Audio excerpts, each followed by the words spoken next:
3 years ago, I harvested 40% more sweet corn off the same quarter acre I had been planting for over a decade, and I did not add a single bag of fertilizer, did not change my seed variety, did not do anything fancy with irrigation. The only thing I changed was the order I planted my crops in and where I put them. That one shift, just moving what goes where each season, turned tired soil that had been getting worse every year into the most productive ground on my homestead. Now here is what is frustrating. I had been rotating crops for years, or at least I thought I was. I would move my tomatoes from one row to the next, shift my beans over a few feet, and call it rotation. But every spring my yields kept creeping downward. The soil looked pale and compacted. I was adding more compost, more amendments, more work, and getting less food in return. Meanwhile, my Amish neighbor, Eli, who farms about 3 acres of vegetables with his family up in Holmes County, Ohio, has been pulling consistent harvests off the same ground for over 30 years. No decline, no burnout. His soil looks like chocolate cake and smells like a forest floor. When I finally swallowed my pride and asked him what I was doing wrong, he just smiled and said, "You are moving plants around, but you are not feeding the ground in the right order."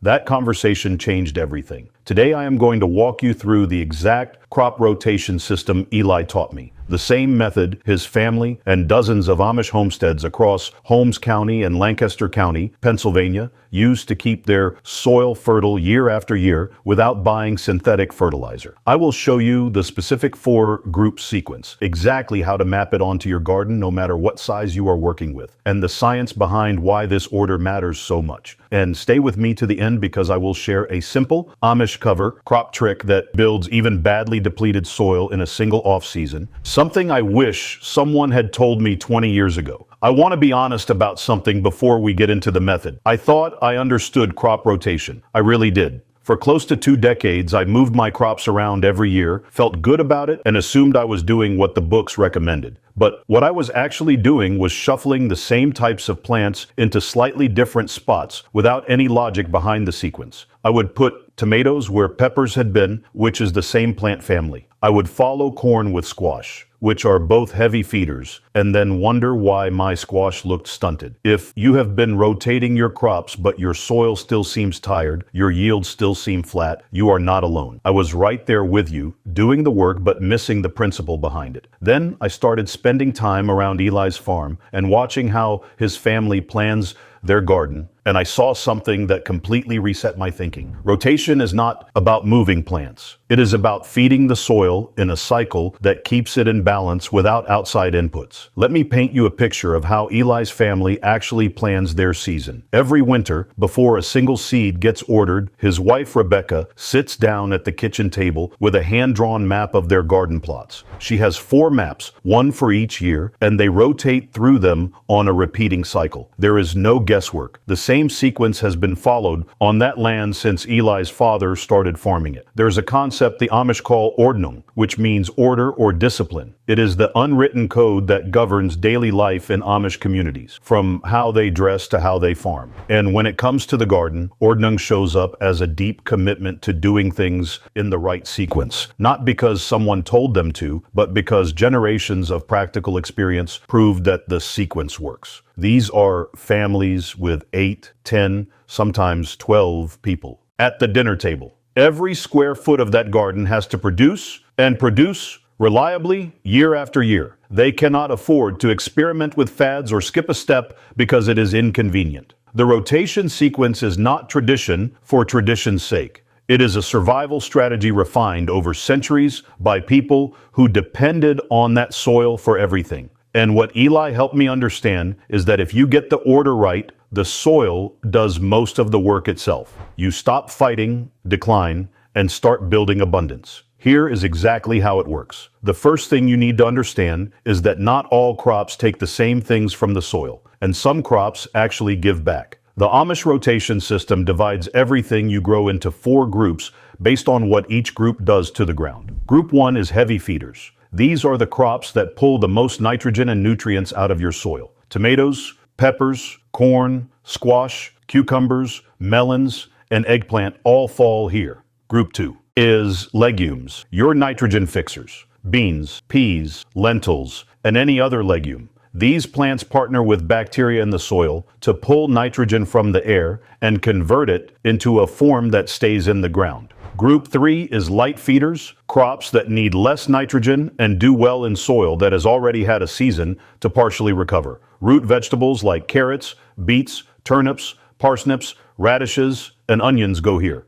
Group 4 is soil builders, which in the Amish system means cover crops and green manures planted specifically to restore organic matter and structure. I will come back to this group in detail near the end. Now here is the critical piece. These 4 groups always follow each other in this exact order. Heavy feeders first, then legumes, then light feeders, then soil builders. Then you start the cycle over again with heavy feeders. That sequence is not random. It is designed so that each group sets up the soil conditions that the next group needs. This is the part I got wrong for 2 decades. I was rotating crops, but I was not following a logical sequence that actually rebuilt what the previous crop took out. Now let me show you exactly how to set this up in your own garden. Take whatever growing space you have and divide it into 4 roughly equal sections. If you are working with raised beds, assign each bed to a group. If you have a larger plot like I do,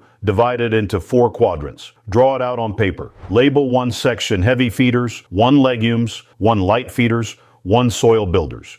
In year 1, heavy feeders go in section 1, legumes in section 2, light feeders in section 3, and soil builders in section 4. In year 2, everything shifts 1 position. Heavy feeders move to where the soil builders were because that ground has just been rebuilt and is loaded with nutrients for your hungriest crops. Legumes move to where the heavy feeders were because they will start replacing the nitrogen that was drawn down. Light feeders move to where the legumes were because the soil now has a moderate nitrogen level, perfect for root crops that do not want excess nitrogen, which actually causes them to produce leafy tops at the expense of roots. And soil builders move to where the light feeders were to start the restoration process. By year 4, you have completed the full cycle and every section of your garden has been through all 4 phases. Then you start again.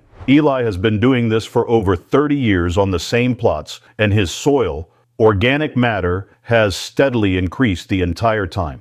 University research from the Rodale Institute in Kutztown, Pennsylvania, which has been running side-by-side trials of conventional and organic rotation systems since 1981, confirms exactly what the Amish figured out through observation. A well-sequenced 4-year rotation maintains or increases soil fertility without synthetic nitrogen inputs. The science backs the tradition. For those of you in zones 3 through 5 with shorter growing seasons, plan your heavy feeder section to get your longest season crops, tomatoes, peppers, corn, in the spot that had soil builders the previous year, because that ground will be the warmest and most biologically active after a winter of decomposition. In zones 7 through 9, you can run 2 rounds of some crops in the same year within the same rotation slot. For example, following spring peas with a fall planting of bush beans in the legume section. Here is where the system starts to show its real power, and it is the part that surprised me the most when Eli walked me through it. The legume phase is not just about growing beans for your family. It is about banking nitrogen in the soil for the crops that come next. When you plant beans or peas, bacteria called rhizobia colonize the roots and form small nodules, little bumps you can see if you carefully pull up a bean plant mid-season. Inside those nodules, the bacteria are converting atmospheric nitrogen into ammonium, a form of nitrogen that stays in the soil and feeds future plants. A healthy stand of bush beans can fix between 50 and 130 pounds of nitrogen per acre over a growing season. That is a significant amount of natural fertilizer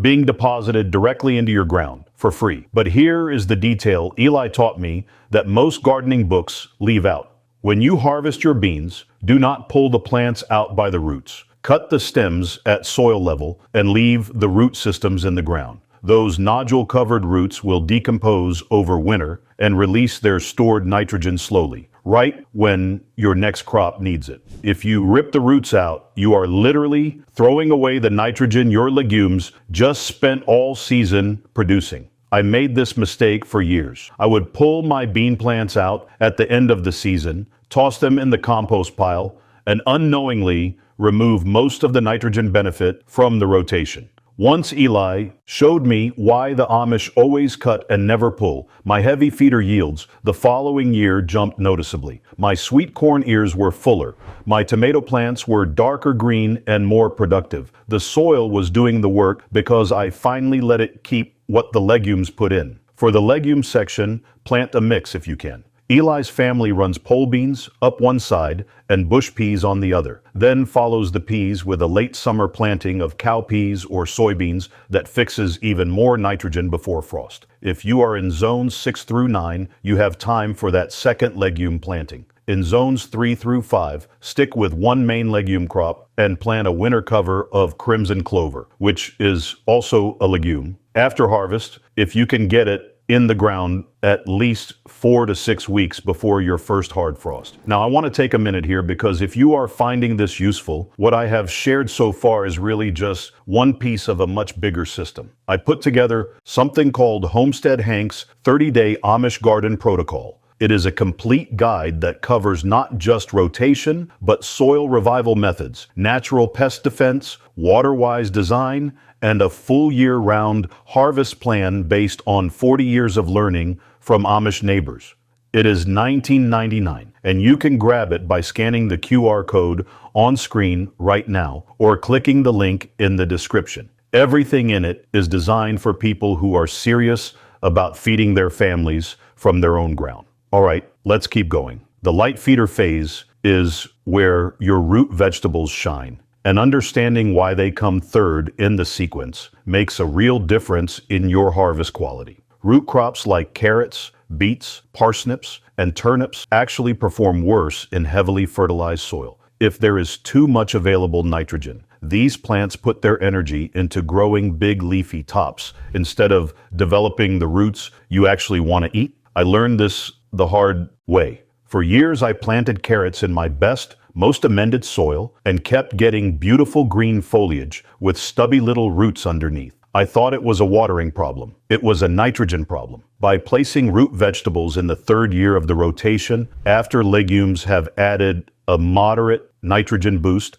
and that nitrogen has had a season to partially be used and stabilize, you get soil that has enough fertility to grow healthy plants, but not so much that it pushes all the growth into the leaves. The Amish know this intuitively. Eli once told me, a carrot does not want rich soil. It wants honest soil. I think about that every time I plant. Here is the practical detail. In your light feeder section, sow carrots, beets, and parsnips directly into the ground 2 to 3 weeks before your last frost date. These crops prefer loose, well-structured soil, which is another benefit of the rotation because the previous legume roots have opened up channels in the ground that root vegetables can follow down. Plant carrot seeds a 1/4 inch deep, spacing them about 2 inches apart in rows 8 to 10 inches apart. Beet seeds go 1/2 inch deep, 3 to 4 inches apart. Keep the soil consistently moist until germination, which takes 10 to 21 days for carrots and 7 to 14 days for beets. One visual cue Eli taught me, if the soil surface forms a hard crust before your carrots sprout, gently scratch the surface with a hand rake to break it up. Carrot seedlings are weak and will not push through a crust. Onions, garlic, and shallots also belong in the light feeder group. Plant garlic in the fall, about 6 weeks before your first expected frost, so it can establish roots before winter. That means it occupies the light feeder section into the following spring, which is fine because it will be harvested by midsummer and you can follow it with a quick round of turnips or radishes in that same spot. Now here is where the whole system comes full circle, and in many ways, this is the most important part of the entire rotation. The fourth phase, the soil builder year, is the one that most American gardeners skip entirely, and it is the reason the Amish can farm the same ground for generations without it giving out. In the soil builder year, you do not plant vegetables in that section at all. Instead, you plant cover crops also called green manures, that restore organic matter, break up compaction, and feed the soil microbiome. This might feel counterintuitive. You are giving up a quarter of your growing space for one season. But Eli put it to me plainly. You can take from the soil 4 years in a row and watch it go downhill. Or you can take 3 and give back 1 and have that soil forever. When you are feeding a family of 6 or 8 off your land, forever matters a lot more than 1 extra season of squash. Here is exactly what to plant. In early spring, sow a mix of annual rye grain and crimson clover across the entire soil builder section. Broadcast the seed at a rate of about 2 pounds of rye and 1 pound of clover per 1,000 square feet. Rake it in lightly, about a 1/4 inch deep, and water it in. The rye grows fast and produces an enormous root mass that breaks up compacted soil. The clover fixes additional nitrogen. Let this mix grow all season. In late summer or early fall, about 3 to 4 weeks before your first expected frost, cut it down with a scythe, a mower, or even head shears, and let the cuttings lie on the surface as mulch. The roots stay in the ground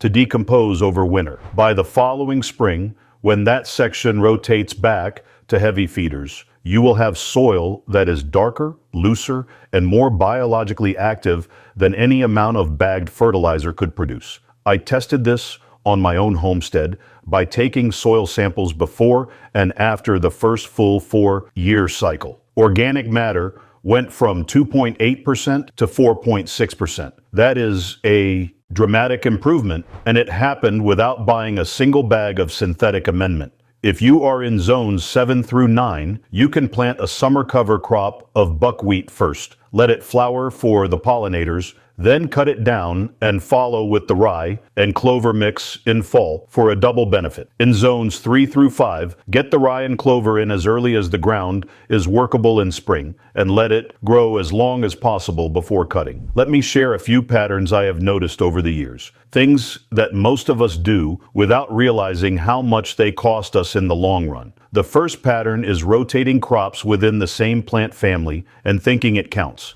I did this for years. Tomatoes 1 year, peppers the next, in the same bed. Both are nightshades. They attract the same diseases, harbor the same soil pathogens, and deplete the same nutrients. Moving peppers to where tomatoes were is barely rotation at all. The Amish rotate by function, what the plant takes and gives, not by what the plant looks like. The second pattern is never letting ground rest. In conventional gardening, we feel like any bare soil is wasted space. The Amish understand that resting a section of your garden is not laziness. It is an investment. That 1 year of cover crops pays dividends for the next 3 years of production. I resisted this idea for a long time because I did not want to give up any growing space. But after my first full cycle, the increased yields on the other 3 sections more than made up for it. The third pattern is adding the same amendments everywhere, every year, without thinking about what each section actually needs. I used to spread the same layer of compost across my entire garden every spring. But heavy feeder sections need more organic matter than light feeder sections. Root crops can actually be harmed by too much fresh compost. The Amish concentrate their heaviest amendments on the section that is about to receive heavy feeders and go lighter on the rest. It is targeted generosity instead of blanket coverage. The fourth pattern is ignoring what happened in a spot the previous year. If you had a disease problem, say early blight on your tomatoes, and you plant tomatoes or any nightshade in that same area, the following year, those blight spores are still in the soil waiting for a host. The 4-year rotation means a full 3 years pass before the same plant family returns to that section, which is long enough for most soil-borne pathogens to die off without a host. Eli told me his family has not had a serious blight outbreak in over 20 years. That is not luck. That is rotation doing its quiet work. Now here is the technique I promised you at the beginning, and it is the one thing that made the biggest difference when I was dealing with soil that had already been depleted from years of poor rotation. Eli's father taught him a method for rehabilitating tired soil using what they call a healing crop. If you have a section of your garden that has been declining, where yields drop every year no matter what you add, here is what you do. In early fall, after you clear that section of whatever grew there, broadcast a dense cover of winter rye at about 3 pounds per 1,000 square feet. Let it grow through fall and into early spring. But here is the key, and this is the part I had never seen in any book. About 3 weeks before you plan to plant in spring, cut the rye down to about 2 inches above the soil and lay the cuttings right on top. Do not till them in. Let them sit as a mulch. Then, using a garden fork, punch holes through the rye mat and the soil about every 12 inches across the entire section. Push the fork in about 8 inches deep and rock it back and forth slightly. Do not turn the soil over. Just open it up. What this does is remarkable. The rye roots, which can extend 3 to 4 feet deep, have already broken up compaction and added organic matter throughout the soil profile. The cut rye on top acts as mulch that suppresses weeds and feeds the surface biology as it decomposes. And the fork holes allow air, water, and fresh biological activity to penetrate without destroying the soil structure the way full tillage does. Eli calls this waking the ground up. I tried it on my worst section 3 seasons ago, a spot where nothing had grown well for 5 years. That first year after the healing crop, I planted bush beans there as part of the legume phase, and they grew better in that section than they had grown anywhere on my property. By the second year, when heavy feeders came back around, I grew the best sweet corn I have produced in 15 years on that same ground. Now I want to be straight with you. This is not a one-time fix for every problem. If your soil is heavily compacted clay or severely mineral deficient, you may need to run the healing crop for 2 consecutive falls before planting back into the rotation. But for most homestead gardens that have simply been worn down by years of continuous planting without proper rest, one round of this method can turn things around faster than you would believe. What I have walked you through today is really one core system, but it connects to everything else in your garden. Pest resistance, water retention, nutrient density of your food, long-term productivity of your land. If you want the complete picture, it covers the full 5 defense layers to build a garden that defends itself from the soil up. It has got the complete 4-bed crop rotation system that stops disease and pests before they ever get a foothold. And it includes the companion planting field guide, so you know exactly what to grow next to what and why. Now, there are 2 easy ways to grab it. The first way is to click the link in the description right below this video. Just scroll down a little and you will see it. The second way, if you are watching on a television or a computer screen, is to take out your phone, open up your camera like you are going to take a picture, and hold it up to the QR code you see on screen right now. A little link will pop up at the top of your phone screen. Just tap that, and it will bring you right to the guide to give the soil its rest, even when it means growing less in the short term, and to trust that the system works because they have watched it work on their own land for generation after generation. If you have been fighting declining soil and you are ready to try a different approach, start this fall. Pick one section of your garden and put it into cover crop.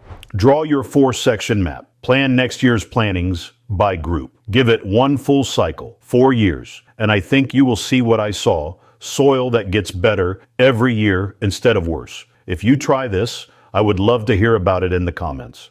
Tell me what zone you are in, what you are growing, and how your soil responds. And if you found this useful, I have a lot more of these coming, each one focused on a specific piece of the Amish growing system that changed how I think about feeding my family from our own land. Thanks for spending some time with me today. I will see you in the next one.